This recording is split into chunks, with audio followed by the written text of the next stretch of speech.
minasyaitonirrajim. Bismillahirrahmanirrahim. Assalamualaikum warahmatullahi wabarakatuh.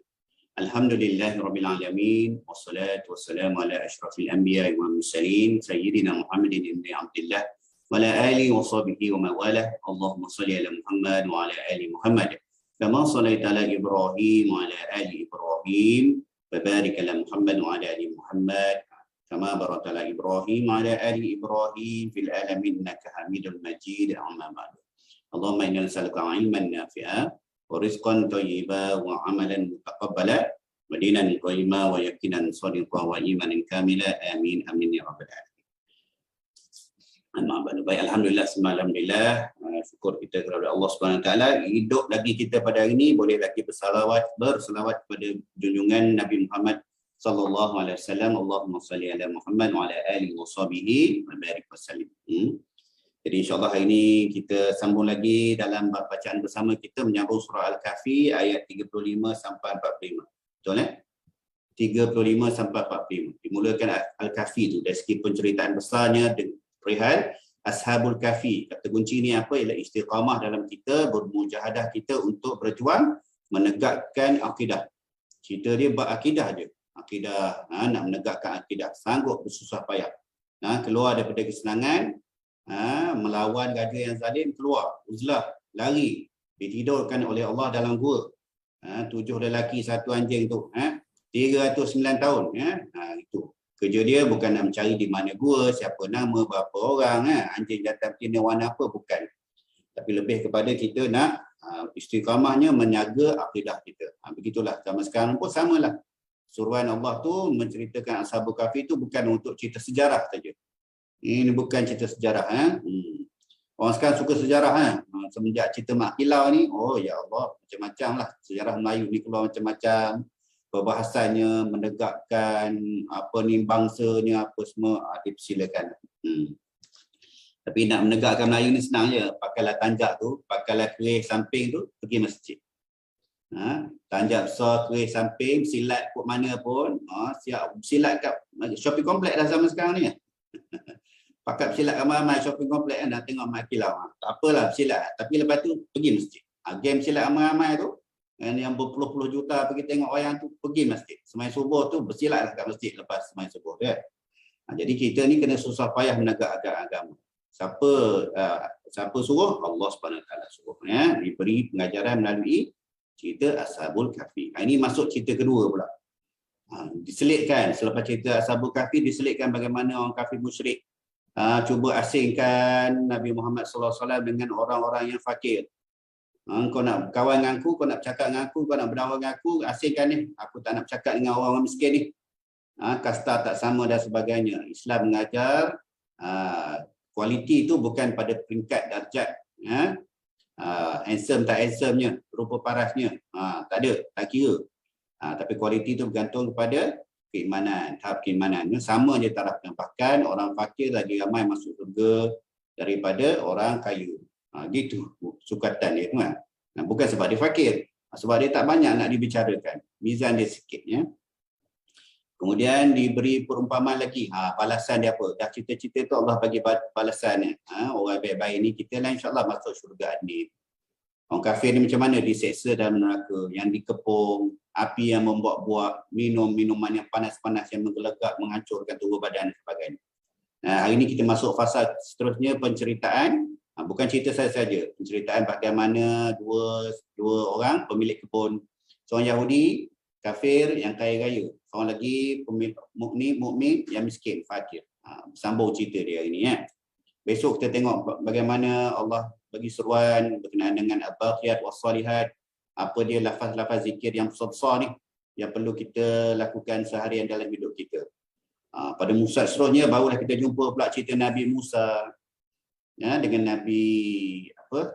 Allah, bukan Nabi lah. Ada kata Nabi, ada bukan Nabi. Nabi Musa dan Allahumma salli ala Muhammad. Siapa? Khidir. Wallahu a'lam. Kita jumpa. Hari ini kita menyambung bagaimana Allah nak memberi perumpamaan. Nikmat yang Allah bagi itu adalah milik Allah semata-mata. Milik Allah semata-mata. Begitu. Tak ada kuasa. Kita akan jumpa ayat la haula wala quwwata illa billahil aliyyil azim. Betapa besarnya ayat ni. Ada satu hadis pendek nanti kita akan kongsi betapa ayat ni kalau bolehlah jadi zikir harian, dia punya balasan kepada kita tu besar. Kita ni pilih lah, kita ni bukan ahli zikir. Saya ni bukanlah ahli zikir, duduk berjam-jam zikir, saya bukan. Jadi saya ni pemalas buat zikir. Lama-lama pun saya rasa saya duduk kat situ lah. Sejadah tu lah tengok saya. Saya dah berkeruh kat situ sampai bini gua. Masuk tidur lah bang. Duduk apa lama-lama. Masuk tidur. Itu jugalah. Jadi kita pilih zikir-zikir yang ada petanda kuat daripada Rasulullah sallallahu alaihi wasallam. Satu, zikir tu warid daripada baginda Rasulullah sallallahu alaihi wasallam. Kedua, balasan dia tu kuat. Pilihlah zikir-zikir dulu, utamakan yang itu dulu kan. Dah utama dah buat, dah penat-penat tu nak tambah zikir-zikir lain tu dipersilakan ya. Wallahu a'lam. Insyaallah ini 35 sampai 45 menyambung cerita dua orang pemilik kebun. Ingat tengok apa maksud yang Allah nak bagi dalam penceritaan. Itu yang paling penting Silakan. Auzubillahi minasyaitanir rajim. Sambil itu kongsi dengan adik-adik adik-adik rumah tengok sama-sama. Auzubillahi minasyaitanir rajim. ودخل جنته وهو ظالم لنفسه قال ما أظن أن تبيد هذه أبدا وما أظن الساعة قائمة ولئن رددت إلى ربي لأجدن خيرا منها منقلبا ولئن رددت إلى ربي لأجدن خيرا منها منقلبا قال له صاحبه وهو يهاوره أكفرت بالذي خلقك من تراب ثم من نطفة ثم سواك رجلا لكن هو الله ربي ولا أشرك بربي أحدا ولولا إذ دخلت جنتك قلت ما شاء الله لا قوة إلا بالله إن ترني أنا أقل منك مالا وولدا فعسى ربي أن يؤتيني خيرا من جنتك ويرسل عليها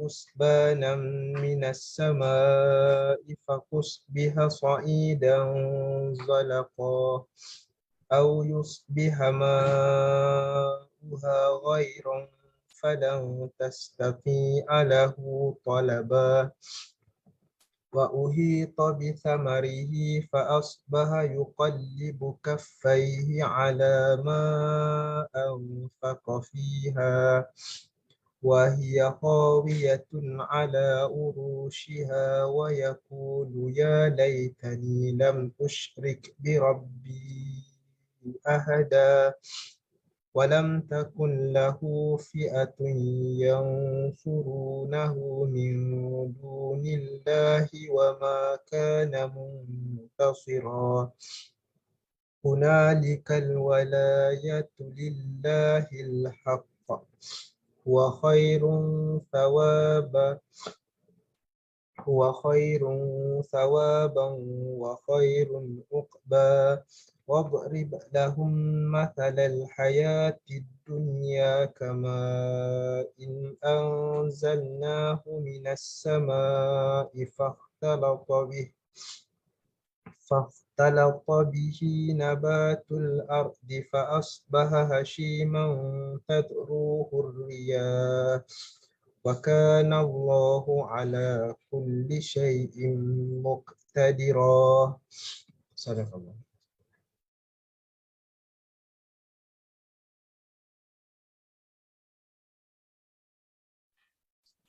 Terjemahan. dan dia memasuki kebunnya dengan sikap merugikan dirinya sendiri kerana angkuh dan kafir. Seraya berkata, aku rasa kebun ini tidak akan binasa selama-lamanya. Dan aku rasa hari kiamat itu tidak akan datang. Dan sekiranya aku dikembalikan kepada Tuhanku, pasti aku akan mendapat tempat kembali yang lebih baik daripada ini.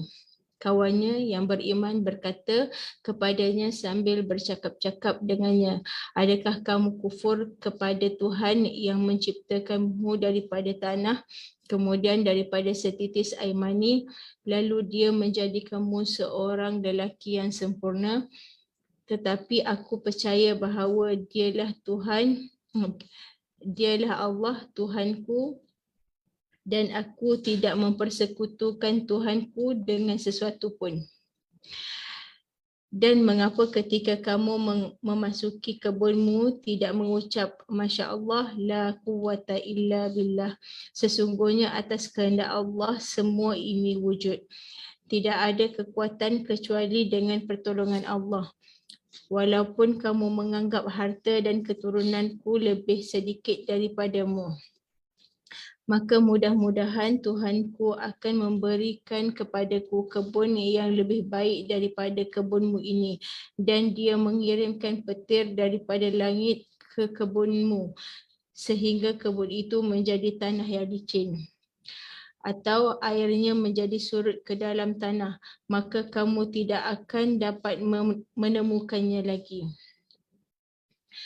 Dan harta kekayaannya dibinasakan.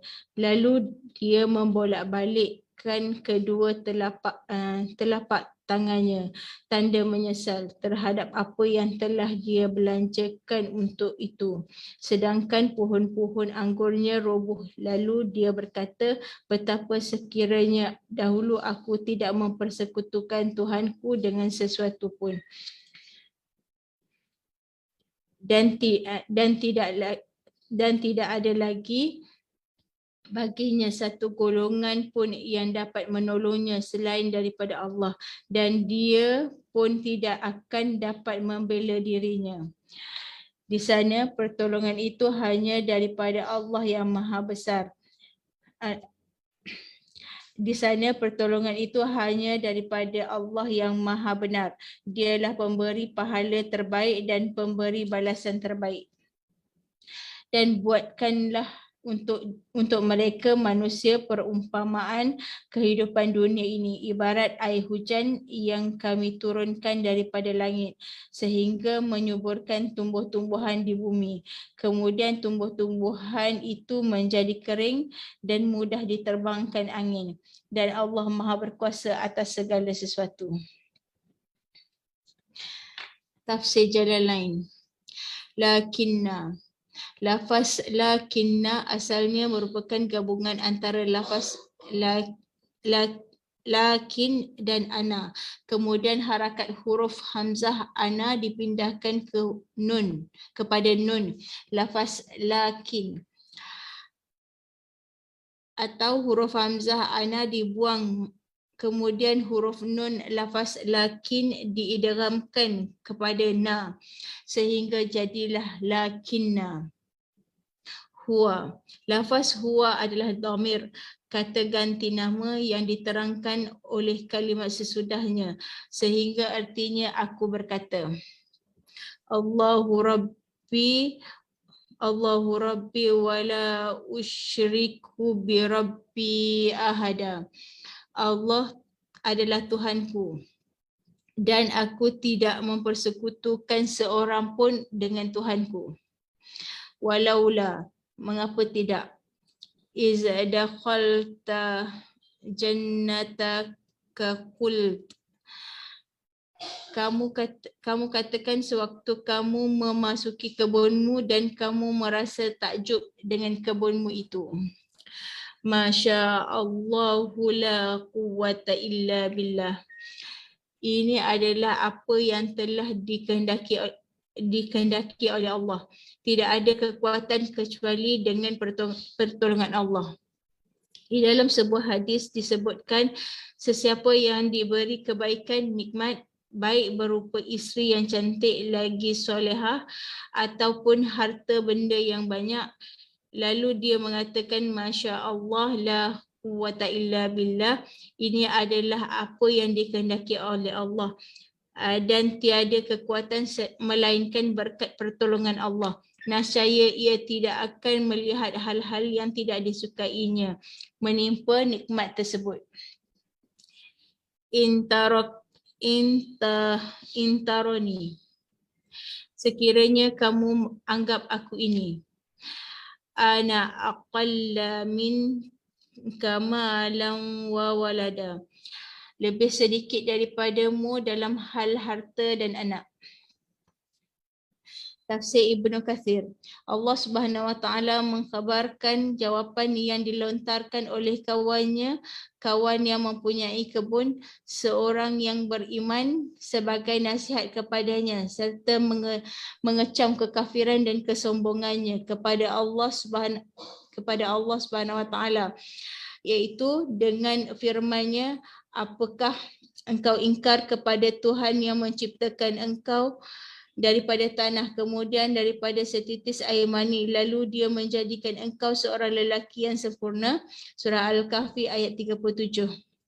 Ini merupakan pengingkaran dan penolakan terhadap kekufuran pemilik kebun terhadap Tuhannya yang telah menciptakannya dan memulai penciptaan manusia iaitu Adam daripada tanah liat. Kemudian dia menjadikan keturunannya daripada sumber intipati air yang hina. Sebagaimana Allah Subhanahu Wa Taala berfirman, bagaimana kamu ingkar kepada Allah padahal kamu tadinya mati, lalu dia menghidupkanmu, kemudian dia mematikan kamu, lalu dia menghidupkanmu kembali. Surah Al-Baqarah ayat 28. Bagaimana kamu mengingkari Tuhanmu padahal tanda-tanda kekuasaannya jelas ada pada dirimu. Tiada satu makhluk pun kecuali akan tahu bahawa dirinya asal tiada kemudian diadakan. Kewujudannya bukan daripada dirinya sendiri dan tidak juga bersandar kepada makhluk yang lain. Kerana semuanya sama kedudukannya. Dengan demikian diketahui sandaran kewujudannya kepada penciptanya, iaitu Allah. Tiada Tuhan selain daripadanya, pencipta segala sesuatu. Oleh itu, dia temannya yang punya kebun berkata, tetapi aku percaya bahawa dialah Allah Tuhanku, iaitu tetapi aku tidak mengatakan seperti perkataanmu. Aku mengakui keesaan dan ketuhanan Allah. Dan aku tidak mempersekutukan Tuhanku dengan sesuatu pun. Artinya dia adalah Allah Subhanahu Wa Taala, satu-satunya Tuhan yang disembah, yang tiada sekutu baginya.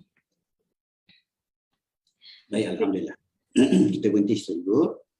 Ringkasan kepada muka surat ni ialah berkenaan dengan apa dia pengajaran yang kita boleh dapat daripada cerita dua pemilik kebun ni. Dimulakan dengan pertamanya bab syukur. Bab syukur dan merasai bahawa sepatutnya segala-gala yang kita dapat nikmat ni datang daripada Allah sentiasa. So lafaz syukur tu kena datang. Bukan dapat nikmat saja, dapat sakit, hidup hari-hari bersyukur. Syukur-syukur supaya bila ditimpa dengan sesuatu dugaan yang agak berat, syukur kita tu masih ada. Syukur ni tak datang daripada mulut, dia datang daripada hati. Sabar juga tak datang daripada mulut, dia datang daripada hati. Cakap sabar. Ya, aku memang sabar tapi pedubuk keluar juga kan. Sabar dia tak jadi gitu.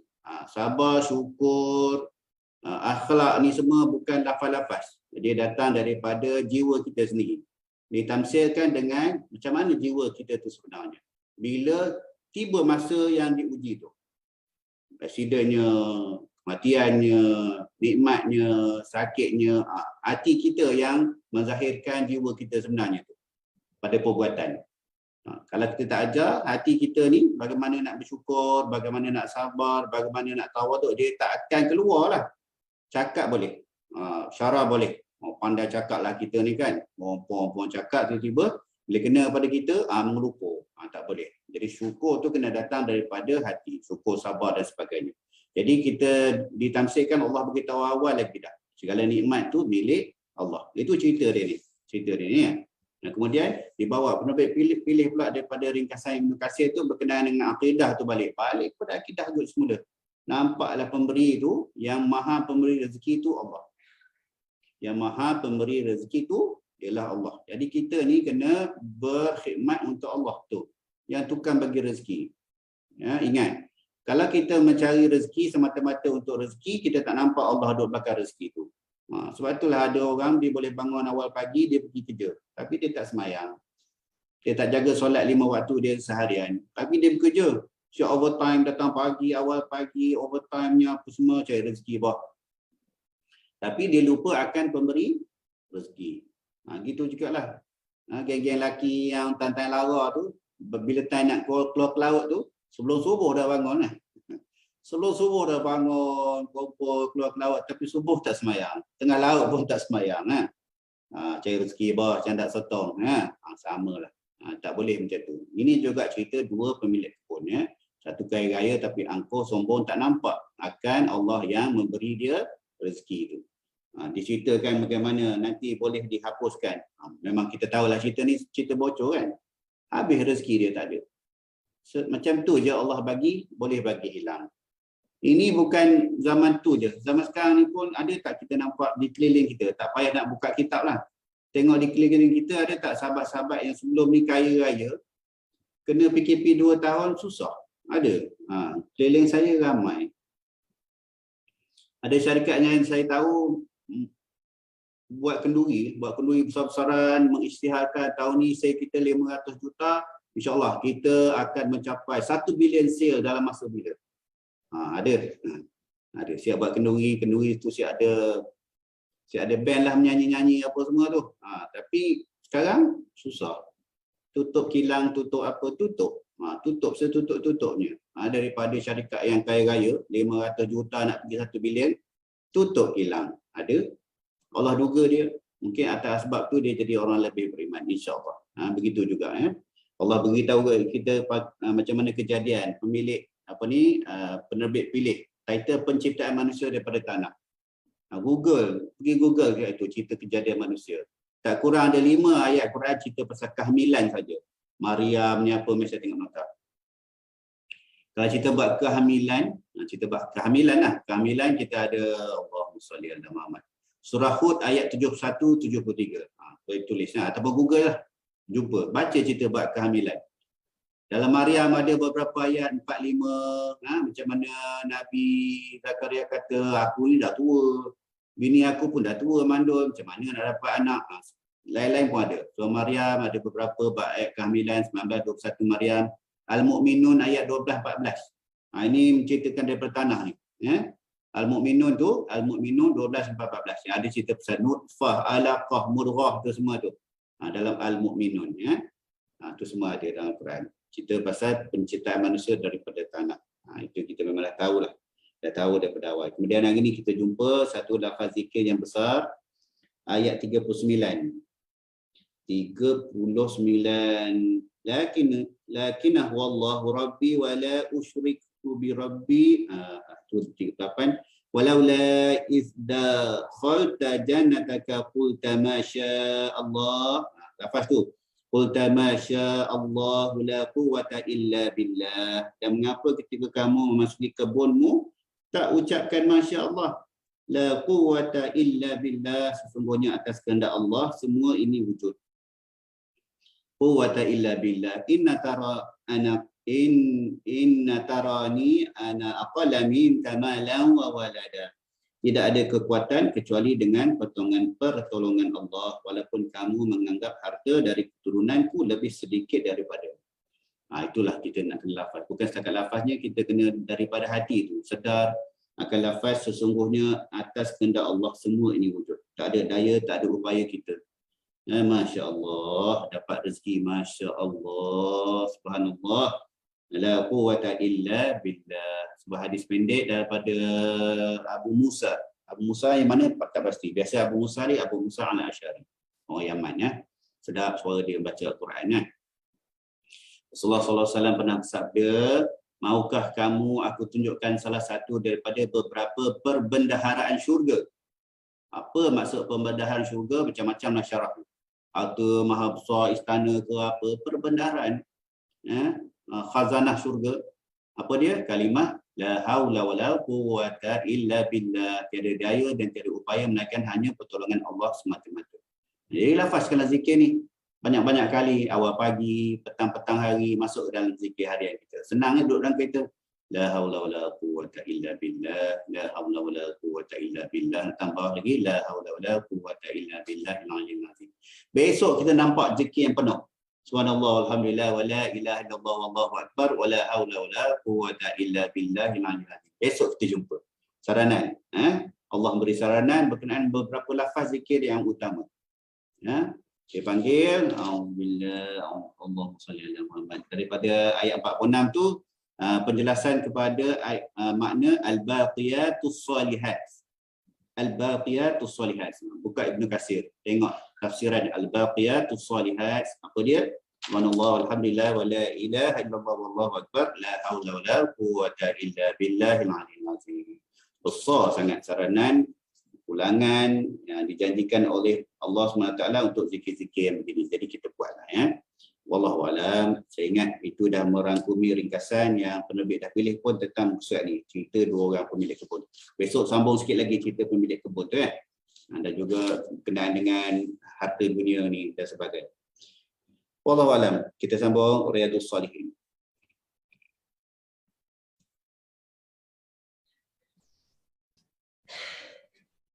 Riyadhus Shalihin. Daripada Abdullah bin Mas'ud, dia berkata, telah menceritakan kepada kami Rasulullah SAW iaitu As-Sadiq Al-Masduq, seorang yang jujur menyampaikan dan berita yang disampaikan adalah benar. Sesungguhnya seorang manusia diciptakan dalam perut ibunya setelah diproses selama 40 hari.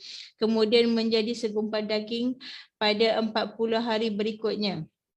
Setelah 40 hari berikutnya Allah pula mengutus seorang malaikat untuk menghembuskan roh ke dalam dirinya. Hadis riwayat Bukhari Muslim. Dengan ringkas, hadis ini mengandungi beberapa pengertian, iaitu pemberitahuan tentang benarnya hari kebangkitan dan hari pembalasan.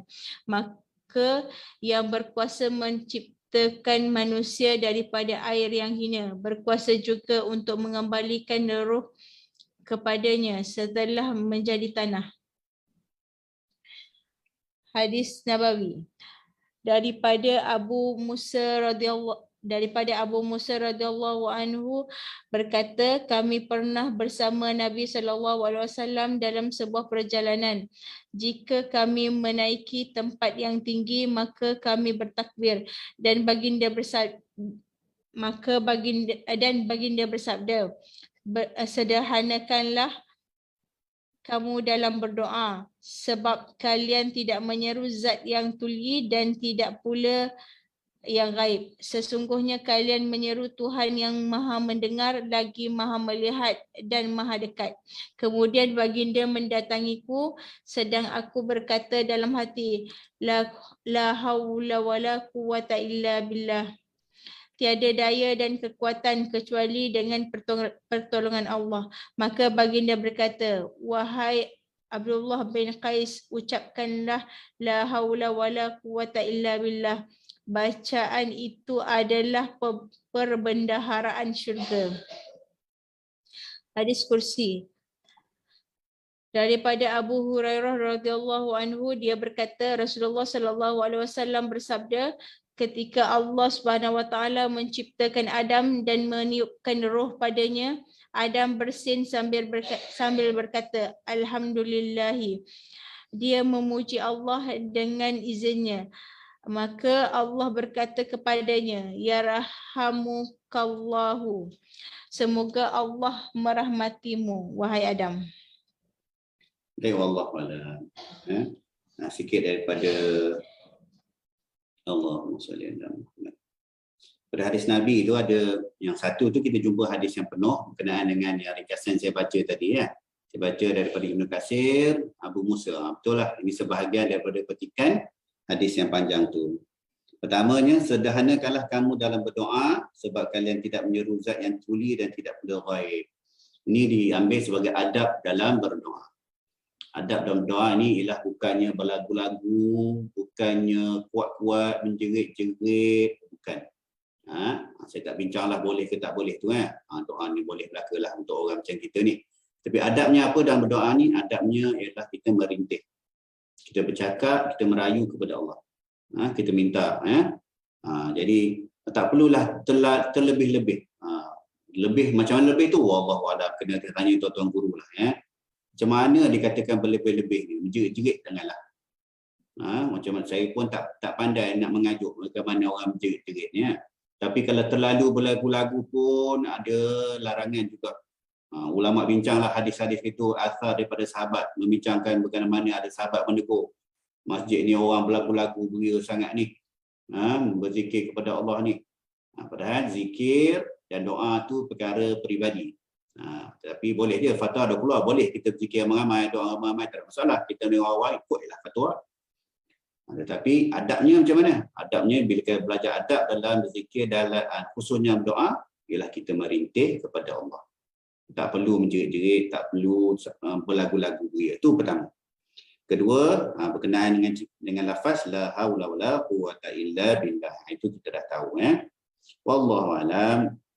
Nanti besok kita sambung lagi. Kita sambung lagi berkenaan dengan tajuk dialah yang maha berdiri sendiri. Besok ni dia meringkaskan segala apa yang dah dibagi pengajaran-pengajaran setakat ni. Allah bagi tahu semula.